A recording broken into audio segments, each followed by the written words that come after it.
चलिए next case scenario की अपन बात करते हैं।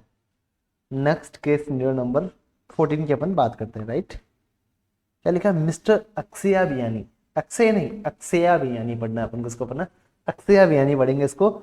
सेलिब्रेटेड हैज 26th बर्थडे, वो 26 साल का हो गया है। ऑन 15th ऑफ मई 2024 में क्या हो गया? 26 साल का हो गया है। And arranged A grand party at radius Blu hotel, उसने वो होटल में ग्रैंड पार्टी ऑर्गेनाइज की है उसके लिए। On the occasion he invited his friends, उसने अपने दोस्तों को इनवाइट किया, भाई आओ आओ हमारी पार्टी में आप शामिल हो जाओ। Blood relatives and distant relatives, मतलब दूर रहते हैं उनको भी बुला लिया है इसने। To attend the party, the ceremony was very grand, the feast and also very spectacular, पता नहीं कैसा बोलते हैं उसको, ऐसा कुछ बोलता है, ठीक है। The arrangements and decorations decorations and absolutely wonderful. At the end of party, Mr. Akshaya was awarded by the gift and flowers and bouquet as infra. अब मेरी बात समझ, यहाँ पे जो ये बातें लिखी हैं इन बातों में सिर्फ आपको इंपॉर्टेंट बात कितनी है? ओनली इंपॉर्टेंट बात इतनी है कि उसने अपना बर्थडे का पार्टी दिया है, उसका मतलब मैरिज का ओकेजन नहीं है, उसने क्या दिया है? बर्थडे का पार्टी दिया है। बस आपको इतना ध्यान रखना है, ये बाकी बातें सब फालतू थी इसलिए मैंने सिर्फ ऐसे ही पढ़ लिया।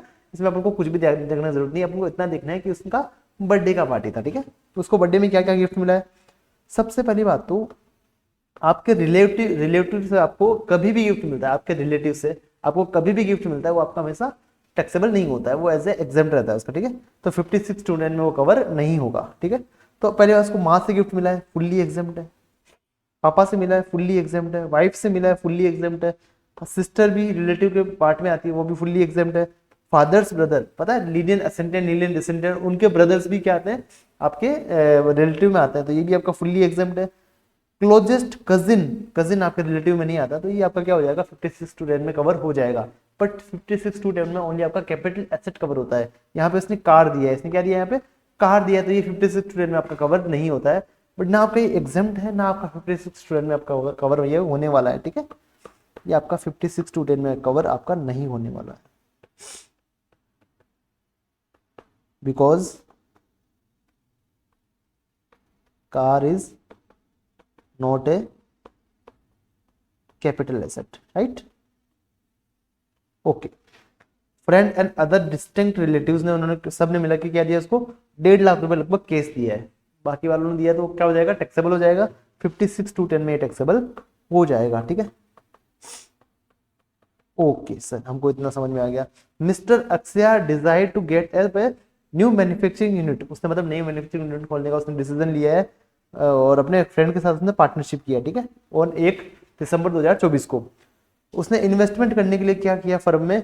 ही sold the following jewellery which has been received on the 26th birthday, उसको बर्थडे पे जो गिफ्ट मिला था उसने फटाफट उसको बेचना स्टार्ट कर दिया अपना इन्वेस्टमेंट करने के लिए। तो माँ से जो मिला था उसको, गोल्ड चेन मिला था उसको माँ से, 42,150 में उसने बेच दिया। तो खरीदा कितने में था? माँ ने, पता है जब अगर अपना टैक्सेबल नहीं होता है तो अपन प्रीवियस ओनर का कॉस्ट ले लेते हैं और फिर जो उनका डिफरेंस होता है वो अपने हाथ में टैक्सेबल हो जाता है। तो देखो मेरी बात समझना, 42,150 में उसने बेच दिया और 37,822 में उसको मिला था, तो उसका डिफरेंस उसके हाथ में टैक्सेबल हो जाएगा। फिर बात करते हैं जो आपका फादर ने गिफ्ट दिया वो भी उसने बेच दिया, फादर के ब्रदर ने दिया था वो भी उसने बेच दिया, और उसकी वाइफ ने उसको क्या 1 लाख रुपए कैश और दिया इन्वेस्टमेंट करने के लिए। उसकी वाइफ ने 1 लाख रुपए उसको और कैश दे दिया इन्वेस्टमेंट करने के लिए, right. On 1 December 2024 he invested 6 lakh rupees, उसने 1 दिसंबर 2024 को 6 लाख रुपए उसने इन्वेस्टमेंट किया है, including the amount received on sale of about gifts, gifts बेचने जो पैसा है ना उसको मिला के सब मिला मिलकर उसने 6 लाख रुपए उसने इन्वेस्ट कर दिया है। और जो 1 लाख रुपए उसके वाइफ से मिला था वो भी इसमें इंक्लूड है 6 लाख रुपए में। And his friend invested 4 lakh रुपए, उसके दोस्त ने 4 लाख रुपए लगाए हैं बिजनेस में, ठीक है। 1 फरवरी 2025 को क्या हुआ ना, उसकी वाइफ ने उसको 1 लाख रुपए और दे दिया। 1 फरवरी 2025 को उसकी वाइफ ने उसको 1 लाख रुपए और दे दिया, कभी 1 लाख रुपए और ले लो आप इन द, उसने फर्म में क्या उसको इन्वेस्ट भी कर दिया। Apart from that the invest 50,000 more from his individual saving, मतलब 1 लाख तो उसकी वाइफ ने दिया 1 फरवरी को और 50 उसने अपने आप से जोड़ के उसने 1.5 लाख रुपए करके फर्म में लगा दिए। On this date his friend also invested 1 lakh rupees in the firm, उस दिन भाई अगर आप लगा रहे हो तो आपका फ्रेंड भी लगाएगा, फ्रेंड ने आपके 1 लाख रुपए और लगा दिए, आपने 1.5 लाख रुपए लगाया, फ्रेंड ने आपके 1 लाख रुपए फर्म में और लगा दिए। Since the firm is manufacturing unit and at the initial stage the firm required sufficient fund, so Mr. Akshay sold his wife's gift उसने अपनी पत्नी का जो गिफ्ट दिया था ना, पत्नी ने उसको यहाँ पे, वो पहले नहीं बेचा था, अभी उसने वो भी बेच दिया। उसको 4 गोल्ड रिंग्स दी थी, मतलब 4 सोने की अंगूठियां दी थी, वो भी उसने क्या की, बेच दी है। कितने में बेची, 40,250 ईच में उसने क्या किया, चारों अंगूठियों को बेच दिया है 31 मार्च को। And he deploy the funds as partner's capital in the firm on 1 April 2025 में उसने क्या किया, फंड फर्म में डाल दिया। इस इंफॉर्मेशन के बेसिस पे आपको नीचे जो एमसीक्यूज दिए हैं उनका आपको आंसर देने रहेंगे, ठीक है। तो अपन सबसे पहले पढ़ते हैं, सबसे पहले वाला एमसीक्यू क्या है, what is the amount of capital gain taxable in the hands of mister Akshay for previous year 24-25। इसके हाथ में कितना कैपिटल गेन टैक्सेबल होने वाला है, पता है कैपिटल गेन कब टैक्सेबल होगा, जब आप वो ज्वेलरी वगैरह बेच रहे थे तब आपका कैपिटल गेन टैक्सेबल हो जाएगा। कितना होगा, एक तो मदर का ज्वेलरी बेचा है 42,150 में, ठीक है, तो इसका सेल कंसिडरेशन कितना रहेगा, 42,150।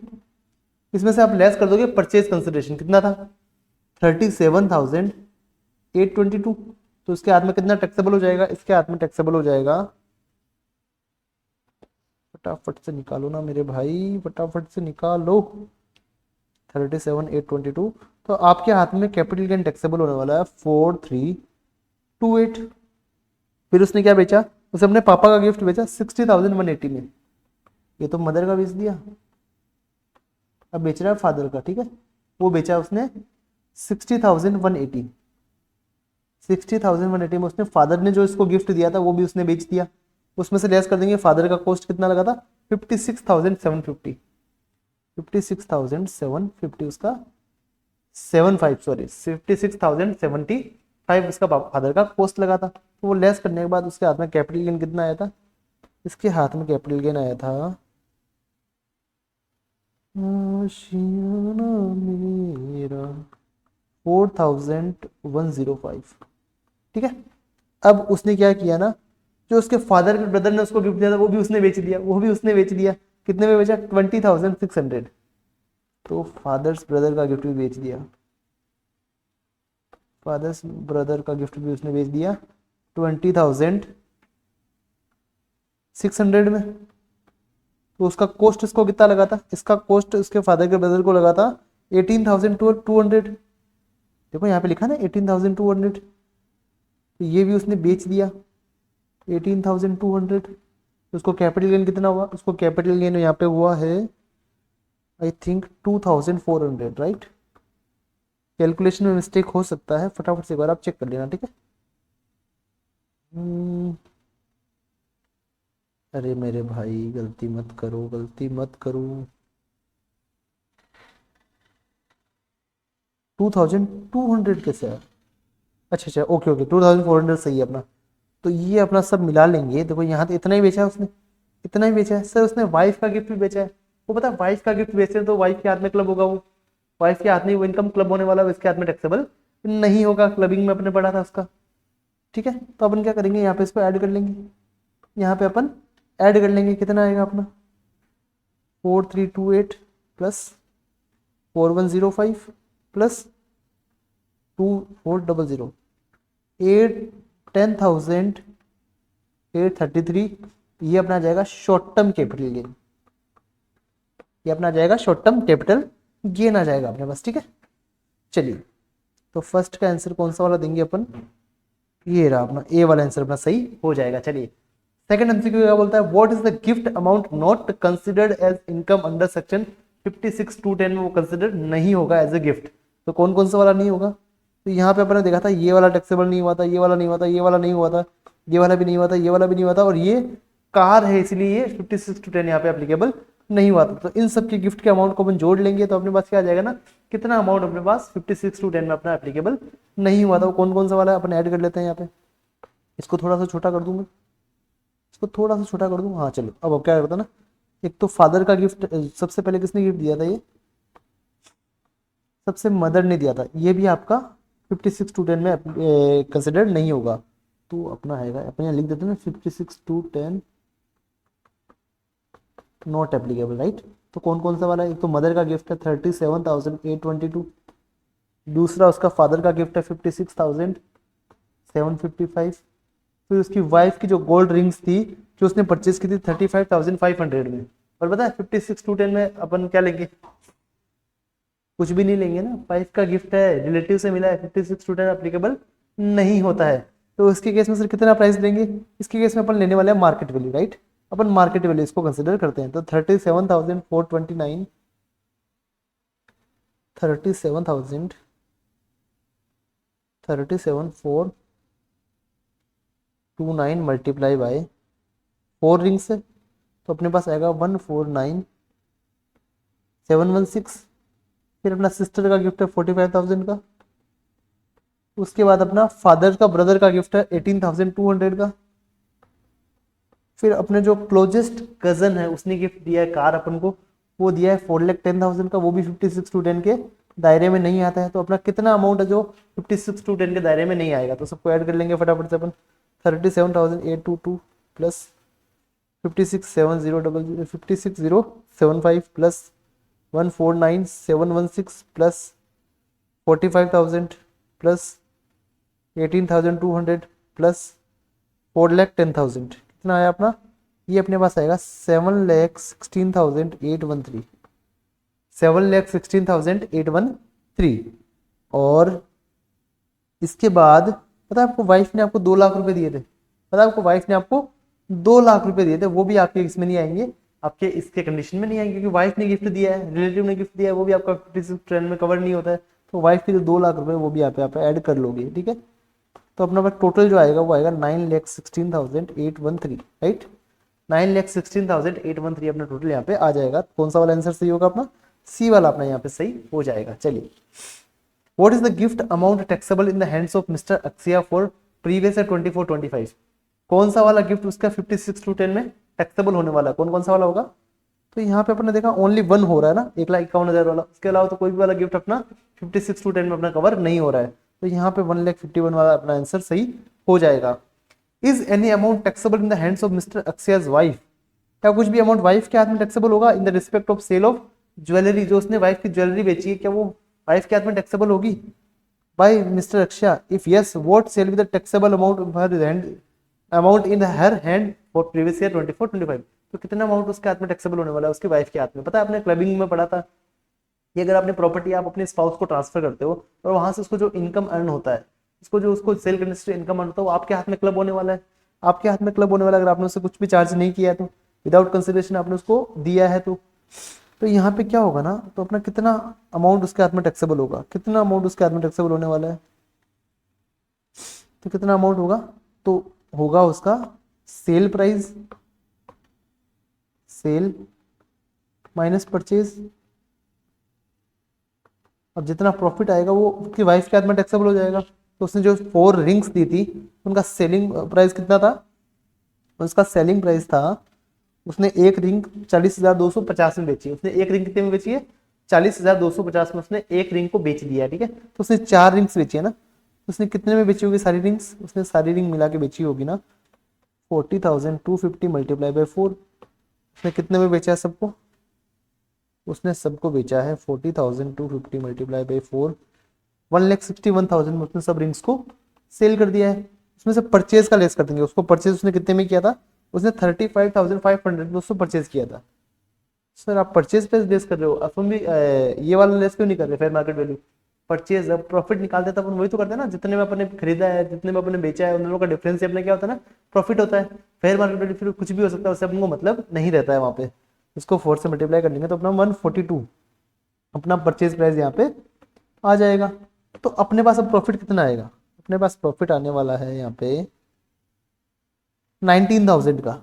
ये क्या होगा ना, उसकी वाइफ के हाथ में टैक्सेबल हो जाएगा, ये उसकी वाइफ के हाथ में टैक्सेबल हो जाएगा। चलिए, यही पूछा था आपने एमसीक्यू नंबर 4 में कि कितना उसकी वाइफ के हाथ में टैक्सेबल होगा, तो अपना आंसर नंबर सी यहाँ पे सही हो जाएगा। चलिए ठीक है, यहाँ तक आपको क्लियर है, यहाँ तक आई होप आपको क्लियर है। फिर अपन क्या करेंगे, एमसीक्यू नंबर 15 स्टार्ट करेंगे। बहुत छोटा सा एमसीक्यू है, बहुत छोटा सा एमसीक्यू है और बहुत ही इजी एमसीक्यू है। तो फटाफट से आप एमसीक्यू नंबर 14 को एक बार देख लीजिए, उसके बाद अपन क्या करते हैं ना, एमसीक्यू नंबर 15 अपन स्टार्ट करते हैं। चलिए चलिए चलिए चलिए चलिए केस सिनेरियो नंबर 15 की बात करते हैं। केस सिनेरियो नंबर अपन 15 की बात करते हैं। क्या लिखा है, मिस्टर राजेश, मिस्टर राजेश मैं नहीं हूँ, कोई और राजेश है, उसने गिफ्ट किया है अपनी वाइफ को 15 लाख रुपए। तो उसने अपनी वाइफ को 15 लाख रुपए गिफ्ट किया है, इसका नाम है रावी, इसका नाम है रावी, ठीक है। तो उसके बर्थडे पे उसको गिफ्ट किया 23 फरवरी को। रावी ने क्या किया, उसने 6 लाख रुपए क्या किया, अपने एक फ्रेंड है करुणा, उसको क्या कर दिया उसने, उसको लोन दे दिया है 6 लाख रुपए का। उसने क्या दे दिया, उसने करुणा को उसने लोन दे दिया है। उससे उसको इंटरेस्ट कितना आता है, 30,000 रुपए उसको पर एनम का इंटरेस्ट आता है। The said amount 30,000 was invested in the shares of listed company on 18th October 2024 which was sold for 66,000 on 25th March 2025। अब मेरी बात समझना, उसने क्या किया ना, राजेश ने क्या किया, 15 लाख रुपए गिफ्ट दिया अपनी वाइफ को। वाइफ ने 15 लाख में से क्या किया, 6 लाख रुपए अपने फ्रेंड को करुणा को 1 अप्रैल को उसने क्या दिया, लोन दे दिया। उसने क्या किया, उसको वापस इंटरेस्ट दे दिया 6 महीने से 30,000 रुपए का।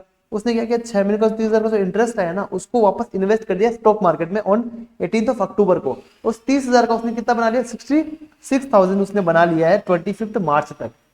समझ गए आप। अब मेरी बात समझना, मैंने आपको जब क्लबिंग बताया था, मैंने क्या बताया था ना, अगर आपने जो उसको इनकम जो ना आपने उसको जो पैसा दिया है, उससे जो अर्न करेगी वो तो आपके हाथ में क्लब होने वाला है। मतलब राजेश ने जो उसको पैसा दिया है 15 लाख रुपए, उससे जो इनकम अर्न करेगी वो तो राजेश के हाथ में क्लब होने वाली है।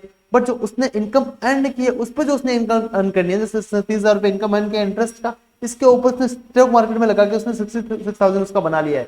तो ये 66,000 उसने बनाया है, मतलब 36,000 उसने एक्स्ट्रा प्रॉफिट बनाया है। तो वो इनकम पे ऊपर इनकम है, तो वो आपके राजेश के हाथ में टैक्सेबल नहीं होगी, वो आपके रावी के हाथ में ही क्लब होने वाली है। अब मेरी बात समझना, देखो इसको अपन एक फोटो के रूप में समझते हैं, ठीक है। राजेश ने क्या किया, रावी को गिफ्ट दिया है 15 लाख रुपए। अब रावी 15 लाख रुपए से कुछ भी कमाती है, वो आपके राजेश के हाथ में क्लब होने वाला है।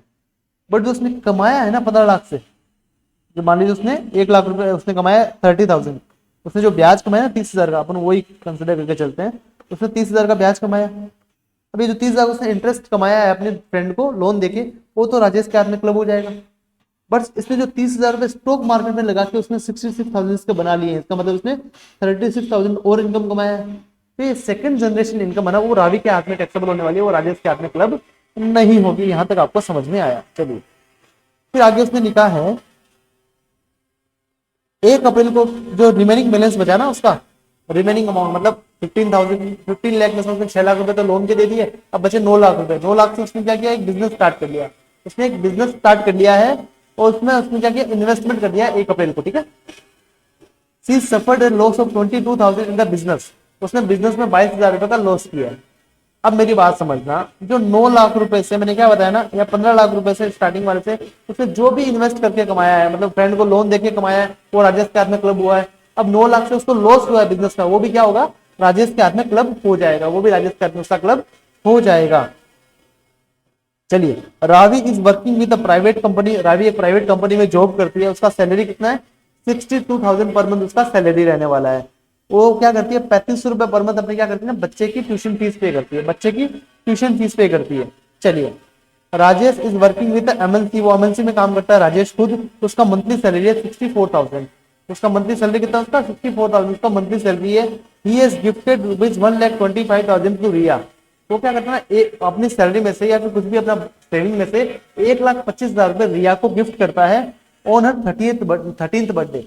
13वें बर्थडे पे रिया को गिफ्ट करता है। सर रिया कौन है, रिया उसकी बेटी है, रिया उसकी है बेटी है।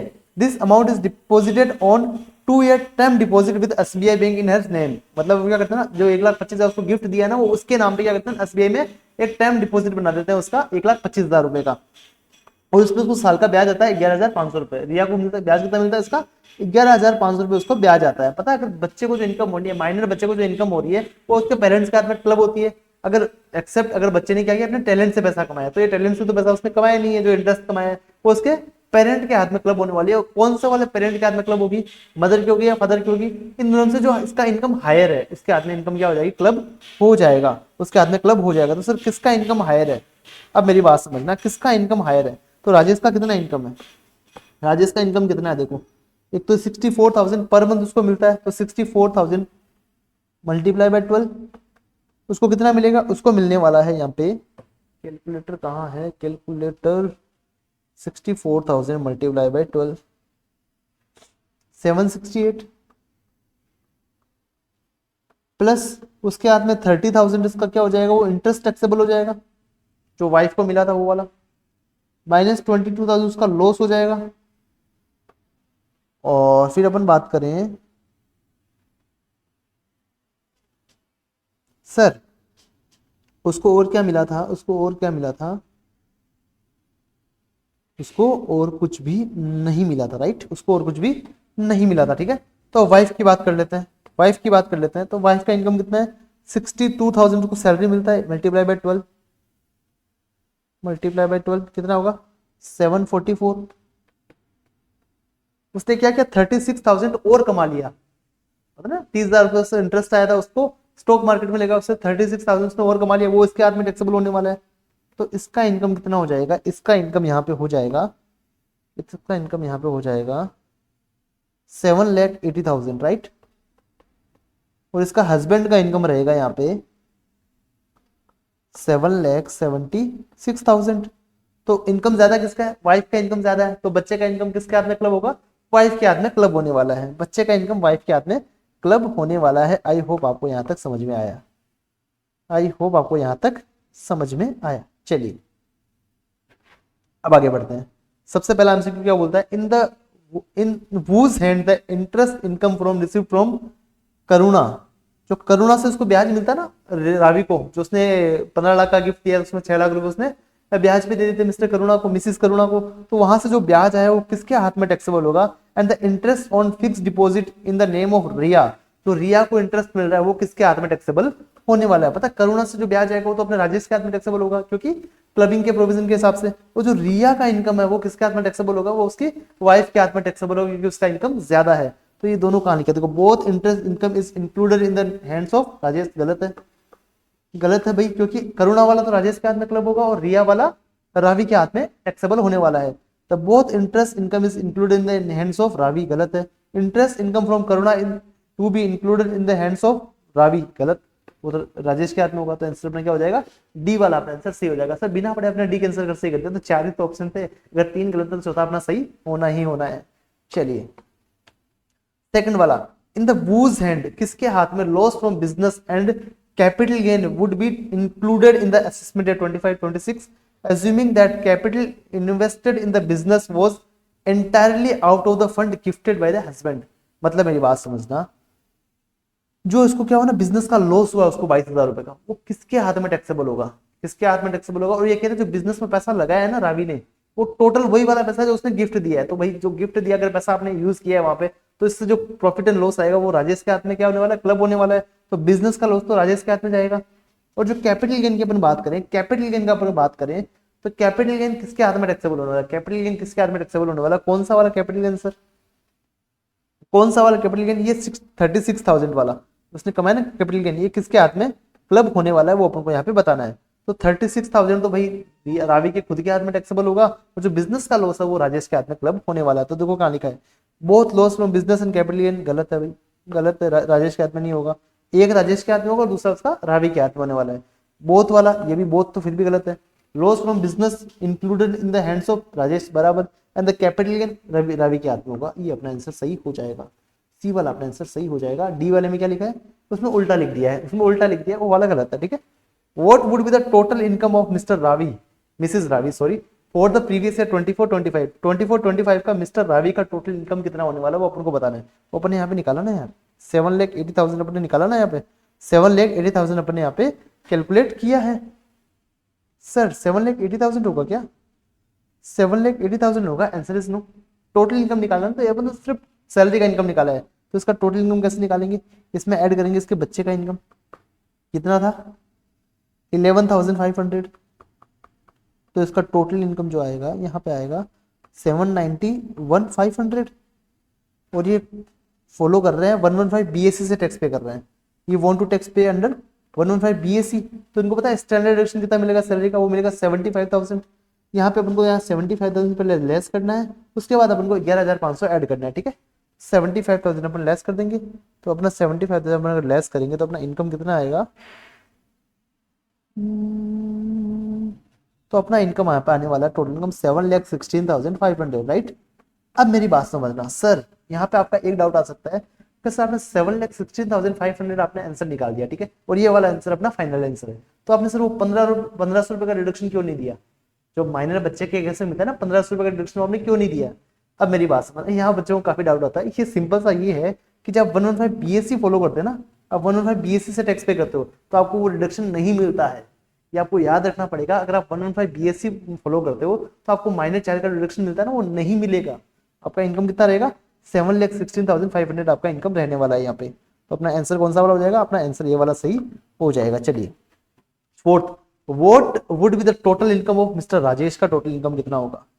मिस्टर राजेश का टोटल इनकम कितना होगा, तो इसमें से लेस कर दो ना 75,000, इसमें से आप 75,000 लेस कर दो तो आपका इनकम आ जाएगा 7,01,000। इसमें से आप 75,000 लेस कर दोगे ना यार, इसका तो हाथ में कोई क्लबिंग का प्रोविजन लगेगा नहीं, तो 75,000 अपन लेस कर देंगे तो अपने पास जो इनकम आएगा 7,01,000 अपना आंसर आ जाएगा। तो आंसर अपना हो जाएगा यहाँ पे डी वाला, अपने यहाँ पे आंसर हो जाएगा। यहाँ अपना कौन सा है, डी वाला अपना आंसर हो जाएगा। आई होप आपको यहाँ तक क्लियर है, ठीक है, आई होप आपको यहाँ तक क्लियर है। चलिए ये अपना एमसीक्यू नंबर 15 भी यहाँ कंप्लीट हो जाता है। यहाँ पे अपना एमसीक्यू नंबर 15 भी अपना कंप्लीट हो जाता है। चलिए